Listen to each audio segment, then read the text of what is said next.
Moikka! Moi. Mä oon Saara Johanna RP Nordicista ja mä oon saanut asiakashaastatteluun Heinosen Ullan tuolta Turun yliopistolta. Tervetuloa Ulla. Kiitos. Ja kiitos kutsusta. Kiitos, kiitos. Me kuullaan tässä haastattelussa siitä, että miten tämä RIS Motivation Profile, motivaatioprofiili, miten sitä hyödynnetään johtamisen kehittämisessä. Ja vähän siitä, että millaisia vaikutuksia sillä on ollut käytännössä. Mutta aloitetaan lyhyellä esittelyllä, niin kerrotko Ulla itse tarkemmin, että kuka sä oot ja mitä sä teet työksesi? Joo.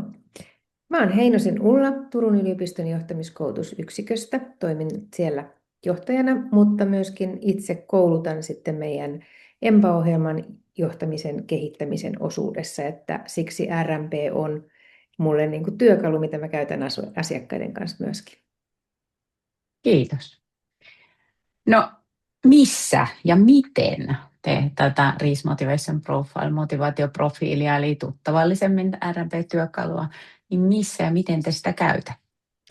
Me käytetään pääosin EMPA-ohjelman siellä oman johtajuuden kehittämisen osuudessa.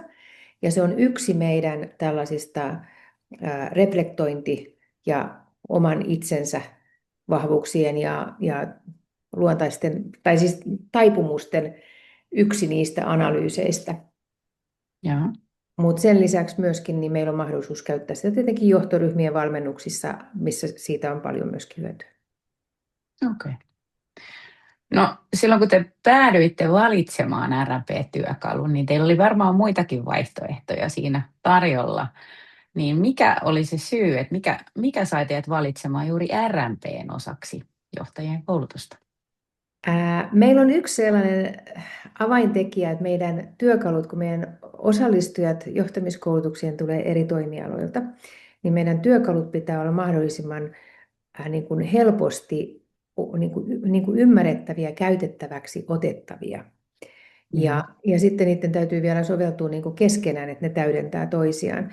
Ja RMP valikoitui sen takia, että se keskittyy sellaisiin niin kuin motiiveihin, mitä ei muissa analyysissä ensinnäkään ole. Ja sitten toisekseen myös niin se on helposti ymmärrettävä ja siksi helppo työkalu ottaa mukaan siihen oman johtamistyöhön.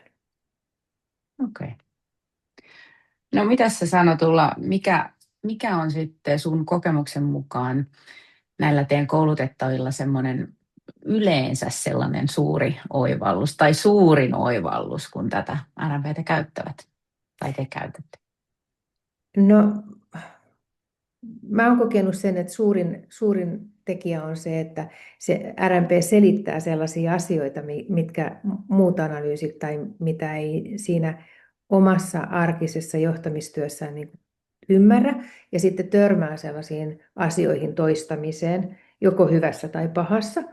Esimerkiksi uteliaisuusmotiivi, että joku voi miettiä, että miksi mä taas opiskelen lisää, miksi mä aina ryhdyn opiskelemaan lisää, miksi mulla on monta titteliä, vaikka mä oon yhtään niin kuin tämmöinen niin kuin, statushakuinen. Ja sitten kun he saa sen oman RMP-tuloksensa siihen esiin, ja sitten he katsovat, että heillä onkin se motiivi uteliaisuus on hyvin korkealla, ja sitten hei, tämähän nyt selittää sen, että miksi mä aina opiskelen. Kyllä. Mm. Okei. No lopuksi vielä viimeinen kysymys, että mitä sä koet, että mitä hyötyä tästä RMPstä oikeasti johtamiselle on ja sitten myös organisaatioille? No, jos johtaja, tämä on oikeastaan se ydinkysymys, on se, että jos ei johtaja ymmärrä omaa toimintaansa ja omia niin kuin niitä reaktioitaan erilaisiin asioihin, niin hänen on vaikea ymmärtää myöskään silloin toisia ihmisiä. Että kyllä se kaikki lähtee omasta itsestä, omasta itsetuntemuksesta, siitä vahvasta ammatti-identiteetistä ja itsetuntemuksesta. Ja sitten sitä kautta, kun ymmärtää sen oman käyttäytymisen ja oman toimintansa, niin on helpompi ymmärtää muita, johtaa itseä ja johtaa muita. Että kyllä johtajan täytyy tuntea itsensä hyvässä ja pahassa. Se on kehittämisen työkalu. Johtajana ei ole koskaan valmis, että aina täytyy kehittyä lisää. Kyllä.